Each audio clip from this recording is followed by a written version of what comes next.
Neymar yenidən Avropaya qayıda bilər. Manchester United futbolçunu azad agent kimi heyətinə qatmaq istəyir. Onun müqaviləsi Santosla 31 dekabrda bitir. Yeri gəlmişkən Manchester United Ajax klubunun futbolçusu Jordi Mokio ilə maraqlanır. PSG gələn il Erling Haalandı heyətinə qatmaq üçün 200 milyon avro təklif etməyə hazırdır. Everton isə Scott McTominayı gələn il heyətinə qatmağa çalışacaq. Bunun üçün onlar 70 milyon avrosundan keçməyə də hazırdır. Real Madrid komandasının futbolçuları hədəfdədirlər. Vinicius Junior Liverpool klubunun transfer hədəfinə çevrilib. Rəhbərlik onun üçün 100 milyon avro ödəməyə hazırdır.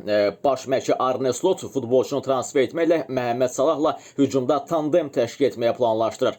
Brighton Real Madriddən Fran Garcia'nı icarəyə götürmək istəyir. Futbolçunun özü də bu kluba keçməyə istəyanaşır. O daha çox oyun vaxtı əldə etmək istəyir. Galatasaray isə Rodrigo'nu icarəyə götürmək istəyir. Ancaq bir şərtlə ki, Real Madrid futbolçunun heç olmasa yarı maaşını ödəsin. Parma azad agent kimi Vicente Guaitanı heyətinə qatmağa çox yaxındır. Əşrəf Hakimi Afrikanın ən yaxşı oyuncusu seçildi.